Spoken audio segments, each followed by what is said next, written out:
Ahojte Vranov, chystáte sa na pivné dni, tak určite príďte do nášho varanostánku. Čaká vás skvelý vychladený Plzeň, pivný špeciál, máme ich strašne veľa a poctivé domáce jedlo. Domáce langoše, smash burger alebo trhané mäso.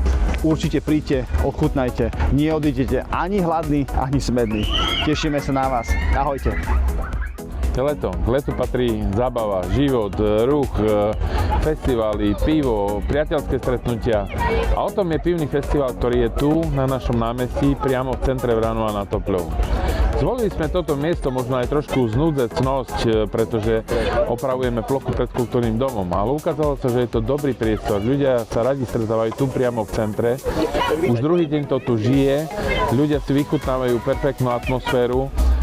Je to vyloženie o priateľských stretnutiach, o dobrej nálade, dobré pivko, boli horúce dni, ľuďom sa žiada trošku sa ochladiť takto večer a možno aj trošku do neskorších hodín si posedieť, užiť si krásnu atmosféru.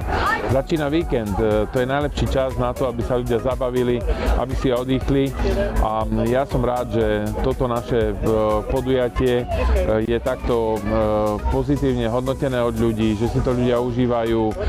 Verím, že aj zajtra bude takáto skvelá atmosféra, že pivný festival vo Vranove splní naše očakávania, Vranovčania sa zabavia, užijú si to a ja želám všetko dobré našim ľuďom tu vo Vranove nad Topľou.